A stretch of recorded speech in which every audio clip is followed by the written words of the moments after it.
Hello everybody, welcome in Unacademy platform. आज हमारे topic का विषय है इंडो नेपाल रिलेशनशिप। आज के हम अपने इस टॉपिक्स में नेपाल में जो कुछ भी घटना घटी है उनके बारे में पढ़ेंगे। आप यह लिस्ट देख रहे हैं। इस लिस्ट में प्री, मेन और इंटरव्यू से रिलेटेड सारी चीज़ें हमने लिख दी है, लेकिन इस घटना को पूरी तरह जानने और समझने के लिए भारत और नेपाल के बीच में जो भी रिलेशनशिप रहे हैं और आज के दौर में नेपाल में जो कुछ भी हो रहा है उसके बारे में पहले हम डिटेल स्टडी करते हैं और फिर एग्ज़ाम के लिए क्या इंपॉर्टेंट है, जो चीज़ आप देख रहे हैं यहाँ पर लिस्ट जो लगी हुई है उसको भी हम लोग डिस्कस करेंगे। आज नेपाल में संवैधानिक संकट चारों तरफ देखा जा रहा है। नेपाल की सर्वोच्च अदालत ने पूर्व प्रधानमंत्री ओली की राजनीतिक सत्ता को कड़ा संदेश देते हुए उनके द्वारा राष्ट्रपति के द्वारा माध्यम से जो संसद को भंग किया गया उसके ऊपर रोक लगा दी और पूर्व प्रधानमंत्री शेर बहादुर देउबा को सरकार बनाने के लिए आमंत्रित किया। अब 1 महीने के समय अंतराल में शेर बहादुर देउबा को अपना बहुमत सिद्ध करना है। ओली की विदाई और देउबा की ताजपोशी भारत की दृष्टि से बेहद सकारात्मक है, क्योंकि ओली जहां चीन के प्रभाव में थे वहीं देउबा भारत से मजबूत संबंध को प्राथमिकता देते हैं। आज नेपाल करीब 3 वर्षों से केपी शर्मा ओली की राजनीतिक महत्वाकांक्षाओं का शिकार होते जा रहा है। प्रधानमंत्री बनते ही ओली ने वह सब कुछ किया जिसकी कल्पना भी नेपाल जैसे धार्मिक परंपरा वाले देश में नहीं की जा सकती। अपनी कम्युनिस्ट पहचान को मजबूत करने के लिए और चीन का समर्थन पाने के लिए पूर्व प्रधानमंत्री ओली ने वो सारे काम किए जिसकी कल्पना भी नेपाल जैसे देश में नहीं की जा सकती। जैसे ही उन्होंने प्रधानमंत्री पद का शपथ लिया तो नेपाल की परंपरा के अनुसार ईश्वर का नाम लेना था, लेकिन प्रधानमंत्री ओली ने इसको इनकार कर दिया। यही नहीं, हमारे पूर्व प्रधानमंत्री जब नेपाल गए और उन्होंने वहां के मंदिर में जाके पूजा भी की, लेकिन उसके पश्चात भी न ओली वहां रुके और न उन्होंने प्रतिक्रिया व्यक्त की। इसके पहले उन्होंने चीन के इशारे पर नेपाल का नया नक्शा जारी कर उत्तराखंड के 3 विशेष इलाकों को नेपाल का भूभाग बता करके भारत में हलचल मचा दी। कुछ समय पहले तो इन्होंने श्री राम की जन्मभूमि का दावा भी कर दिया और ये कहा कि राम का जन्म अयोध्या में न होकर के नेपाल में हुआ। भारत और नेपाल के संबंधों के दरकिनार करते हुए नेपाल के में अपनी आप को खड़ा करने के लिए, मजबूत करने के लिए प्रधानमंत्री ओली ने राष्ट्रवाद का दांव खेला।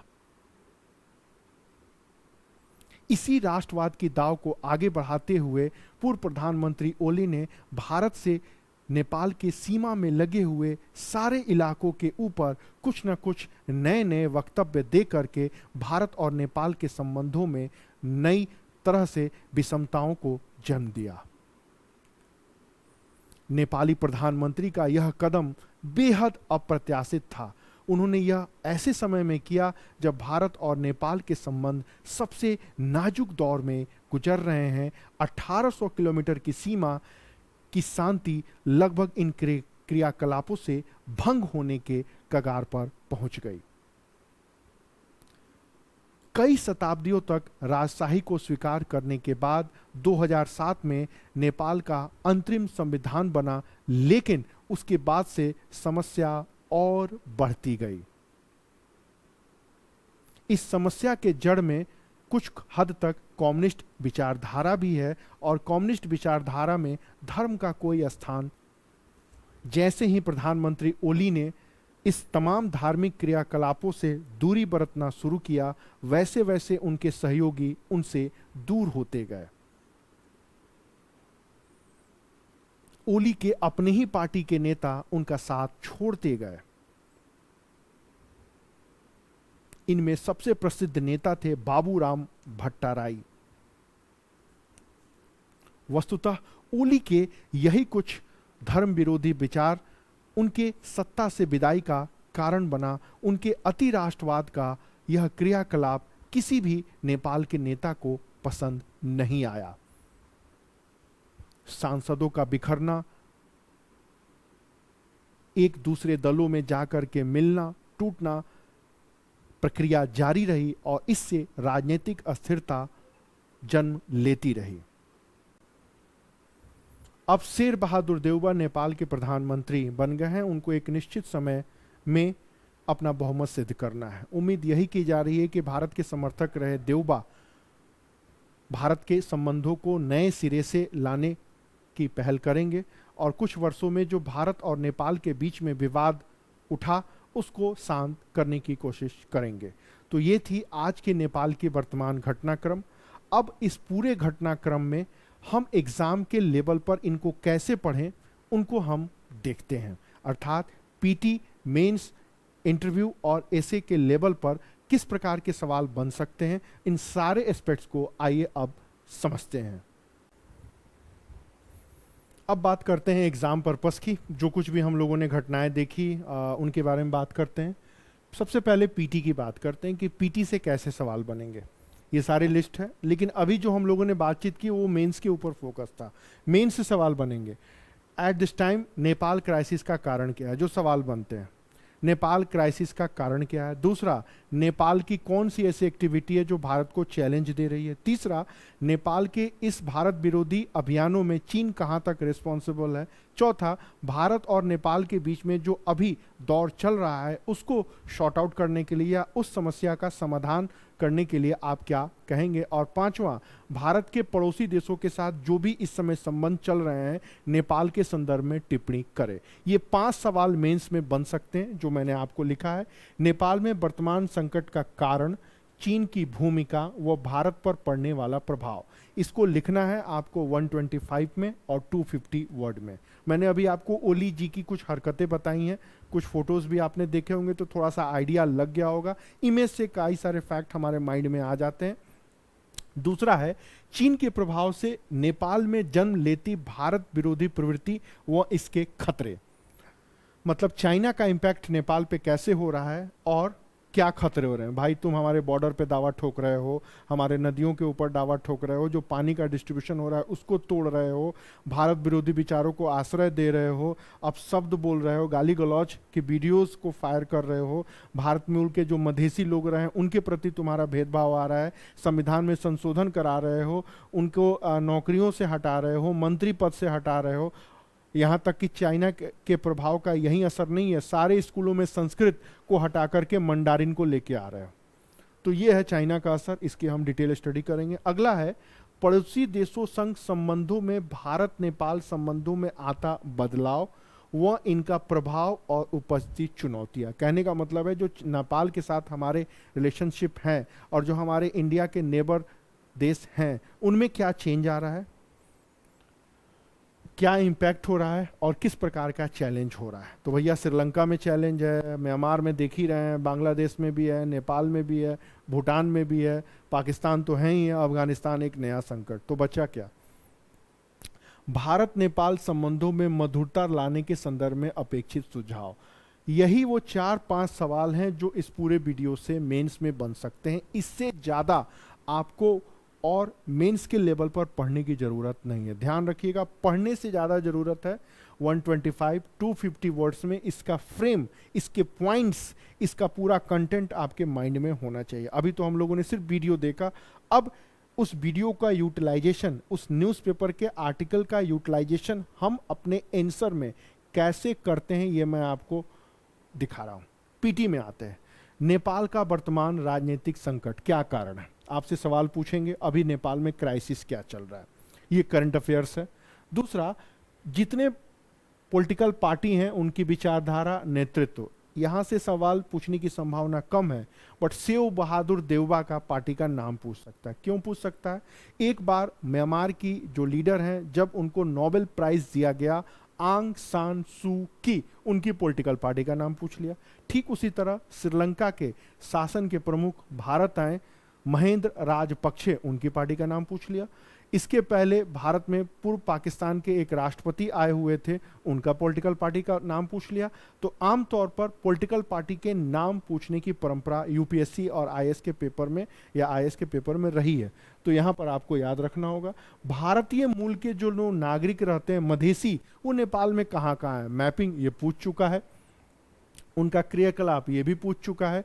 और नेपाल की राजनीति में पॉलिटिकल अनबैलेंस हो रहा है, उनमें वहाँ के कॉन्स्टिट्यूशन का क्या रोल है, ये भी मेंस में पूछ चुका है। भारत, अब आते हैं ज्योग्राफी में। भारत और नेपाल की ज्योग्राफिकल बाउंड्रीज कहाँ कहाँ है, कौन कौन से नदियों के पानी साझा होते हैं, कौन कौन से बांध बने हुए हैं, जैसे भाखड़ा नांगल परियोजना नाम सुने होंगे, और जल समझौता या फिर कैसे जो जो मेजर हुए हैं। बिहार में, यूपी में जो बाढ़ आता है उसमें सबसे बड़ा कारण है नेपाल के नदियों के द्वारा पानी छोड़ना। गंडक नदी का बाढ़ आता है, उसका असर दिल्ली तक दिखाई देता है। फिर नेपाल और भारत के बीच में कोई नया समझौता हुआ है तो कौन सा, जैसे भारत के कई सारे ट्रेन नेपाल के अंदरूनी इलाकों तक जाएंगे और नेपाल के सारे ट्रेड अब भारत के बंदरगाहों के माध्यम से होंगे। यह अभी समझौता पहले भी हुआ था, अभी इसको रिन्यूअल किया गया। फिर सार्क जैसे संगठनों में क्या है भूमिका, कैसे कैसे, कहने का मतलब है पीटी लेवल के ये सवाल होंगे और मेंस लेवल के ये हो सकते हैं। तो अभी जो हम लोगों ने वीडियो देखा या जो कुछ भी हम लोगों ने महसूस किया, उसके ऊपर ये सवाल बनेंगे। यहाँ पे करंट अफेयर्स भी है, यहाँ ज्योग्राफी भी है, यहाँ पे पॉलिटी भी है और यहाँ पे गवर्नेंस भी है। मतलब कहने का मतलब है पेपर 1, पेपर 2, पेपर 3, आगे पेपर 4 भी आएगा, वो सब कुछ इसमें शामिल है। अब देखिए मेंस के उत्तर में इन्वायरमेंट भी शामिल है, ज्योग्राफी भी है, पॉलिटी भी है, हिस्ट्री भी है और इंटरनेशनल रिलेशन भी है। आजकल जो आईएएस में प्रश्न पूछे जा रहे हैं उसका कोई सब्जेक्ट एरिया डिसाइड नहीं है कि यहाँ से आएंगे, एक ही क्वेश्चन में सारे मिक्स कर देते हैं और वो चेक करते हैं कि आप भारत और नेपाल के संबंधों को तोते की तरह रट के बैठे हैं या आपके माइंड में कुछ पॉइंट्स है, आप सारे रिलेशनशिप को देख रहे हैं, समझ रहे हैं, ऑब्जर्व कर रहे हैं, अंडरस्टैंड कर रहे हैं, उसको लिख रहे हैं और प्रॉब्लम को समझ रहे हैं कि नहीं। ये आपके आंसर से डिटेक्ट कर लेंगे वो लोग कि आपके अंदर एक भारत नेपाल को समझौते को या एट प्रेजेंट पोजीशन को समझने की स्थिति है या नहीं है।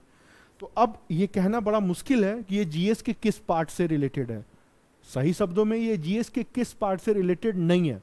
यहां आपको हिस्ट्री भी दिख रहा है, सगौली की संधि, अंग्रेजों के साथ जो युद्ध हुआ, फिर पॉलिटी भी दिख रहा है, भारत और नेपाल के बीच में जो जल समझौते हुए, गवर्नेंस भी दिख रहा है, कौन से समझौते हुए, आयर भी दिख रहा है, भारत नेपाल संबंध, आंतरिक सुरक्षा को चुनौती, इंटरनेशनल सिक्योरिटी वो भी दिख रहा है, डिजास्टर मैनेजमेंट भी दिख रहा है और एथिक्स भी दिख रहा है कि आपकी एथिक्स नेपाल के बारे में क्या कहती है, इंटरव्यू पूरा दिख रहा है। तो सबसे बड़ी समस्या आजकल के पेपर का यही अप्रोच बदल रहा है कि आप किसी टॉपिक के ऊपर पूरा अपना अंडरस्टैंडिंग डेवलप करें। आप उसको जीएस के किसी एक खंड से जोड़ के नहीं पढ़ सकते हैं। आप मेंस का पेपर उठा करके देखिए, 4-5 सालों में ऐसे ही सवाल आ रहे हैं जिसको समझना मुश्किल है। पीटी में भी उठाइए, एक क्वेश्चन हिस्ट्री से, दूसरा पॉलिटी से, तीसरा करंट अफेयर से, दिमाग झन्ना जाता है। लेकिन अगर आप करंट अफेयर्स की सारी घटनाओं को जनरल स्टडी से जोड़ के पढ़ेंगे, समझेंगे और इस अप्रोच के साथ समझना शुरू करेंगे कि इस इंडो नेपाल रिलेशनशिप में पीटी मेन अब आगे दिखा देते हैं, इंटरव्यू भी आगे चर्चा करेंगे क्या पढ़ना है, तो आपका कहीं कोई प्रॉब्लम नहीं आएगा। आते हैं नेपाल संकट और भारत। पॉइंट नंबर 1, अभी जितनी बातें की, वर्तमान में नेपाल पुनः राजनीतिक अस्थिरता के कारण संकट का सामना कर रहा है। पूर्व प्रधानमंत्री ओली और शेर बहादुर देउबा के बीच अन्य दलों के साथ अंतर संबंध व शासन संचालन में एक मत न होने के कारण यह अस्थिरता जन्मी है। नेपाल में वर्तमान घटनाक्रम के लिए नेपाली संविधान के कुछ अस्पष्ट पहलू, 4 प्रमुख विचारधारा वाले राजनीतिक दलों की आपसी प्रतिस्पर्धा, राजनीतिक आर्थिक भ्रष्टाचार, कमजोर न्यायिक व्यवस्था, सामाजिक आर्थिक पिछड़ेपन से जन जागरूकता का न होना जैसे कारण उत्तरदायी हो सामने आ रहे हैं। अब इस पॉइंट को देखिए, ये मेरा पॉइंट नहीं है, ये मैंने हिंदू अखबार में पढ़ा, इंडियन एक्सप्रेस से कंपेयर किया और वहां से कट कॉपी पेस्ट मार के अपने आंसर में चिपका दिया। जितने एक्सपर्ट हैं ये भारत के पूर्व विदेश सचिव रहे हैं जिन्होंने भारत नेपाल के ऊपर अपनी कलम चलाई है और अखबार में आर्टिकल आया है। उन्होंने ये 5 बड़े कारण, 6 बड़े कारण बताया है नेपाल की राजनीतिक अस्थिरता का कारण। हमने तो वीडियो में सिर्फ आपको एक प्रधानमंत्री ओली की गतिविधियां बताई हैं कि ओली अपने नेशनलिज्म में किस प्रकार की एक्टिविटी कर रहे हैं, लेकिन सिर्फ ओली की घटना नहीं है, कम्युनिस्ट विचारधारा भी यहां नहीं लिखा। यहां लिखा गया है कि जो कॉन्स्टिट्यूशन में प्रोविजन है वो 4 प्रमुख पॉलिटिकल पार्टी आयाराम गयाराम, उनकी आइडियोलॉजी, उनके बीच में कंपटीशन, करप्शन की घटना है, जो केस जा रहा है उसके ऊपर जुडिशरी एक्टिव नहीं हो पा रही है, और सोशियो इकोनॉमिक बैकवर्डनेस, बहुत पिछड़ा इलाका है नेपाल, पॉलिटिकल अवेयरनेस लोगों के बीच में नहीं है, जिसके कारण ये बार बार समस्या आ रही है। तो ये है नेपाल संकट का कारण। जो कुछ भी अभी हम लोगों ने वीडियो में देखा, इस तरह होता है न्यूज़पेपर के आर्टिकल्स का यूटिलाइजेशन। आपको अपने उत्तर में कैसे करना है ये मैं आपको लिख के इसलिए आपके सामने दिखा रहा हूँ। चाहता तो मैं आपको आर्टिकल चिपका देता और कह देता इसका आप ऐसे कर सकते हैं, ऐसे कर सकते हैं, ऐसे कर सकते हैं। नहीं, मेरे विचार से आप इसकी प्रैक्टिस करेंगे, 3-4 बार लिखने का प्रयास करेंगे, सोचेंगे, समझेंगे, टू द पॉइंट आपका सोचना और समझने की प्रोसेस शुरू हो जाएगा। बस आपको बार बार इसकी रिवीजन और प्रैक्टिस करनी है। नेक्स्ट पॉइंट आइए। इन सब के अतिरिक्त विगत 30 वर्षों से चीन का हस्तक्षेप और वर्चस्व की नीति से नेपाल भारत विरोधी क्रियाकलापों का एक सक्रिय केंद्र बनकर सीमावर्ती इलाकों पर चुनौती बना हुआ है। क्या चुनौती बना हुआ है? भाई तुम डैम बना लिए, तुम नया नया मैप निकाल रहे हो, बॉर्डर पर एंटी इंडियन एक्टिविटी को प्रमोट कर रहे हो। ये क्या है? The new nationalism of Nepal given by mister Oli. ये है। नेक्स्ट पॉइंट देखिए, समस्या क्या है। अब प्रॉब्लम क्या है इसकी बात करते हैं। अभी तो वो हमने कंडीशंस बताई। नेपाल में जन्मे वर्तमान राजनीतिक गतिरोध के पीछे कुछ कारण उत्तरदायी हैं। क्या है? पिछले 30 सालों में 26 प्रधानमंत्री नेपाल देख चुका है, लेकिन अभी भी समस्या बनी हुई है। पहला प्रॉब्लम ये है। दूसरा, नेपाल के संविधान को समय समय पर बदला जाता रहा है। पिछले 70 वर्षों में नेपाल में 7 बार संविधान को बदला जा चुका है, लेकिन फिर भी समस्या वैसे ही सामने है। ये 2 पॉइंट्स हैं। इंडियन एक्सप्रेस ने इसके ऊपर लिखा। मुझे भी पता था कि बदले जाते हैं, लेकिन इतना एग्जैक्ट डाटा अगर आपके आंसर में आएगा तो 2 नंबर आपको दूसरों से तो मिलने ही मिल रहे हैं। यही होता है आंसर राइटिंग टेक्निक, जब आप अपने उत्तर में इन कंटेंट को डालते हैं। सामान्य बच्चे भी लिखते हैं, नेपाल में अस्थिरता का दौर है, कई सारे प्रधानमंत्री बदले गए, लेकिन फिर भी समस्या दिख रही है। लेकिन अगर आप अपने उत्तर में इन 2 पॉइंट्स को, जो कि एक जनरल न्यूज़पेपर में आता है, मेंशन करते हैं, तो आपको 2 से 3 और नंबर मिलने की संभावना बनती है। तीसरा पॉइंट देखें। 1990 के पश्चात नेपाल में बहुदलीय शासन प्रणाली की शुरुआत हुई। तब राजतंत्र या राजशाही ने राजनीतिक दलों को सत्ता सौंपना शुरू किया। मतलब नेपाल में डेमोक्रेसी के पहले राजतंत्र था, उसके बाद से प्रॉब्लम आई। 1990 के बाद से ही चीन के प्रभाव से कम्युनिस्ट विद्रोही संघर्ष शुरू हुआ, माओवादी। 1996 से 2006 तक नेपाल इसी माओवादी गृह के चपेट में था। छठा पॉइंट, 2004 में माओवादी विद्रोही व नेपाल अन्य दलों के बीच राजनीतिक समझौते से 12 सूत्री फॉर्मूलों के नाम पर समस्या समाधान का रास्ता निकलना चाहा, लेकिन यह समस्या सुलझी नहीं। याद रखिएगा, ये फॉर्मूला भारत ने निकाला था। आईएएस के मेंस में और पीटी में ये सवाल आ चुका है कि 12 सूत्री फॉर्मूला के ऊपर अपने विचार दें और भारत की भूमिका के विशेष रूप से रेखांकित करते हुए भारत के सामने आने वाली चुनौतियों पर टिप्पणी करें। यह सवाल आ चुका है। नेक्स्ट पॉइंट देखिए। 2015 में नेपाल का बना नया संविधान पुनः विवादों के सामने लाया, जिसमें भारतीय मूल के रहने वाले मधेसी समुदायों को कई राजनीतिक संवैधानिक अधिकारों से वंचित करने का वातावरण पनपा।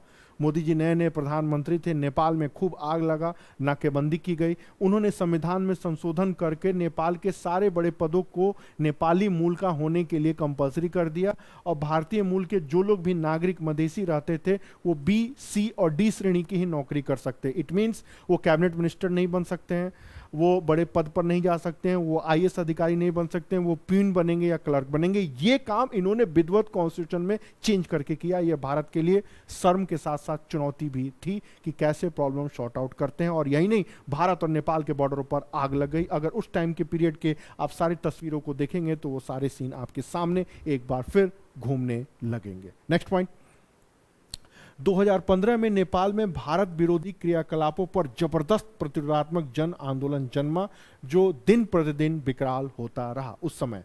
नेक्स्ट पॉइंट, नेपाल एक प्रमुख राजनीतिक दल के प्रमुख केपी शर्मा ओली चीन प्रभाव से भारत विरोधी वातावरण बनाते जा रहे हैं।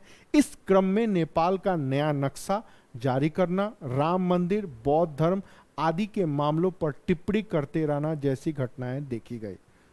ये है एडमिनिस्ट्रेटिव अप्रोच कि आपने कहीं नहीं कहा कि ओली ने नया मैप निकाल करके, ओली साहब ने नया मैप निकाल के भारत को चुनौती दी, राम मंदिर पर दिया वगैरह वगैरह। इतना सिर्फ आपने घटनाओं को लिखा, बहुत संयमित और संतुलित शब्दों के साथ, मर्यादा के साथ। जब एक ब्यूरोक्रेट, एक आईएएस अधिकारी अपने उत्तर को लिखते हैं या रिपोर्ट लिखते हैं तो उसमें वो बातें तो सब करते हैं लेकिन संयम के साथ। ओली साहब ने जो कुछ भी किया वो गलत था। एक भारतीय होने के नाते उनको बारे में बोलना, उनका विरोध करना आपका दायित्व बनता है। लेकिन जब आप उत्तर लिखते हैं तो आपको बेहद संयमित शब्दों का प्रयोग करना होता है, जो आमतौर पर हिंदी स्टेट के बच्चे नहीं कर पाते हैं। कारण क्या है कि जो हिंदी के अखबार पढ़ते हैं, न्यूज चैनल को देखते हैं, अपने अगल बगल के एटमॉस्फेयर में को जो ऑब्जर्व करते हैं वही उत्तर को लिखाते हैं। नेक्स्ट पॉइंट देखिए, पूर्व प्रधानमंत्री ओली का राष्ट्रवाद चीनी कम्युनिस्ट पार्टी के अनुरूप भारत विरोध पर निर्मित हुआ और आगे बढ़ता रहा। आगे, चीनी कम्युनिस्ट पार्टी के अधिकाधिक हस्तक्षेप, नेपाली समाज में धार्मिक परंपरा का अनादर, नेपाली इतिहास संस्कृति को दरकिनार करते रहने से ओली के ही पार्टी में विभाजन होते रहे और राजनीतिक अस्थिरता बनती रहे। कहा जाए तो चीन के इशारे पर ओली साहब तरह तरह के स्टेटमेंट देते रहे, लेकिन जनता को भी तो जवाब देना है। तो अन्य नेताओं को लगता था कि ये क्या हो रहा है, तो उनकी पार्टी टूटती रही इसी मुद्दे पर। आगे, राजनीतिक अस्थिरता के चलते प्रधानमंत्रियों के बदलते रहना, लगते रहे भ्रष्टाचार के आरोप, कमजोर न्यायिक संस्थाओं के साथ साथ चीन की नीतियों का प्रभाव नेपाल के हर क्रियाकलापों पर स्पष्ट देखा जा सकता है। भारत के एक अखबार ने तो यह भी छाप दिया कि नेपाल में मिनिस्टर कौन बनेगा यह चीन का एम्बेसडर डिसाइड कर रहा है। अब हम वो चीज तो नहीं लिख सकते ना, तो हमें यही लिखना है कि नेपाल के हर एक्टिविटी पर चीन का प्रभाव देखा जा सकता है। नेक्स्ट पॉइंट, नेपाल का वर्तमान गतिरोध उसके संविधान, ये आर्टिकल मेंशन करना है आपको, आर्टिकल 76 के तहत सरकार के गठन प्रक्रिया व सदन में बहुमत प्रमाणित करने के स्थिति से जन्मा है। कहने का मतलब है कि नेपाल में जो पॉलिटिकल अनस्टेबिलिटी जन्मी है उसके पीछे उसके संविधान का यह आर्टिकल रिस्पॉन्सिबल है। कैसे रिस्पॉन्सिबल है? नेपाल के नए संविधान में सदन को भंग करने का कोई स्पष्ट प्रावधान नहीं है। हमारे यहाँ क्या है, पीएम साहब की मृत्यु हो जाए, मिनिस्ट्री हो जाए, अविश्वास प्रस्ताव हो जाए तो फिर वहां पर वो भंग हो सकता है, लेकिन यहां पर कुछ लिखा ही नहीं गया है। यह प्रावधान भी निरंतर राजनीतिक अस्थिरता को समाप्त करने के लिए रखा गया था, किंतु इससे समस्या नहीं सुलझी। वर्तमान संदर्भ में नवंबर में चुनाव होने वाले हैं। चुनाव शांतिपूर्ण कराने, संविधान को सही संदर्भ में लागू करवाने के लिए वर्तमान संविधान में अमेंडमेंट की आवश्यकता देखी जा रही है। नेक्स्ट पॉइंट, संविधान की वर्तमान स्थिति को देखते हुए चुनाव पश्चात राजनीतिक दलों की बहुमत की स्थिति व उनसे बनने बिगाड़ने वाले राजनीतिक वातावरण पर नेपाल का भविष्य टिका हुआ है। कोविड-19 के कहर और चीन की निरंतर नेपाल की राजनीति में सक्रियता से संविधान के आड़ में भारतीय मूल के लोगों को दरकिनार करने का प्रयास ओली की भारत विरोधी राष्ट्रवाद के साथ एक राजनीतिक अस्थिरता बनाए हुए है। मैंने 17 पॉइंट निकाले हैं, वही बातें हैं। नेपाल का संविधान, राजनीतिक दलों की सक्रियता, ओली साहब की गतिविधियां, चीन का हस्तक्षेप और नेपाल की कमजोर संस्थाएं। जो बातें भारत के पूर्व विदेश सचिव ने इंडियन एक्सप्रेस और हिंदू में लिखा, मैंने वही सारी बातों को यहाँ पर पॉइंट आउट में एकदम 250 शब्द में लिखने का प्रयास किया है। अब आते हैं इंटरव्यू लेवल पर। आपसे पूछेंगे कैसे सवाल। नेपाल के इस संकट पर आप क्या कहना चाहेंगे, 3 लाइन। तो आपको बोलना होगा, सर ये आपको उंगली नहीं उठाना, मैं आपको दिखाने के लिए बोल रहा हूँ, सर ये वहाँ के कॉन्स्टिट्यूशन से फैला हुआ है, चीन का भी काफ़ी हाथ है, और जो नेपाल का नेशनलिज्म फैला है, ये 3 बड़ी चीज़ें हैं जो इस पॉलिटिकल अनस्टेबिलिटी को बढ़ा रही हैं। दूसरा, नेपाल में चीन के प्रभाव को कम करने के लिए आप क्या सुझाव देना चाहेंगे? इसका उत्तर कहीं नहीं है, इसको आपको सोचना है। सर जिन संबंधों से हम नेपाल से जुड़े हैं, चाहे वो हिंदू धर्म हो या बौद्ध धर्म हो, हम अपने इसी संबंधों को और बढ़ाना होगा। धर्म ही लोगों को जोड़ता है और धर्म ही लोगों को अलग करता है। तो जिस धार्मिक परंपरा से हम जुड़े हैं उसको और बढ़ाना होगा, इसके अलावा कोई उत्तर है ही नहीं, आपको यही उत्तर देना होगा। तीसरा, क्या भारत को अपनी नेपाल नीति बदलनी चाहिए?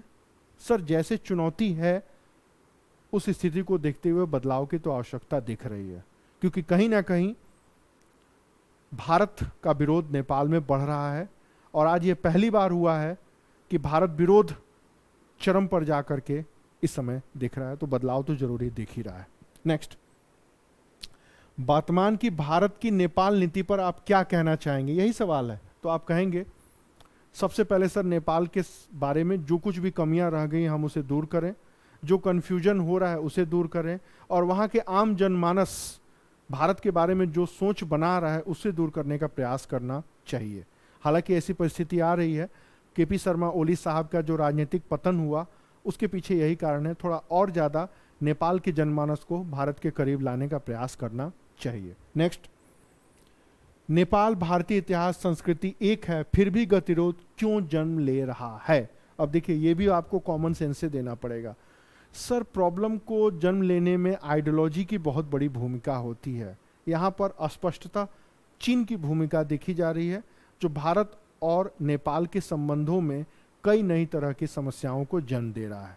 जैसे श्री राम कहाँ जन्म लिए, बुद्ध का जन्म कहाँ हुआ, नेपाल की नदियाँ, भारत में नेपाल के लोगों के बारे में प्रचलित अफवाहें सोशल मीडिया से लगातार फैल रही हैं। फिर भी यही कारण है जिसके वजह से भारत विरोधी वातावरण पनप रहा है, और इसे ही हमें रोकना चाहिए। कहने का मतलब है कि जब आप पढ़िए ना तो पीटी, मेंस और इंटरव्यू और ऐसे लेके चलिए, ऐसे में यहाँ से सवाल बनने की संभावना नहीं है।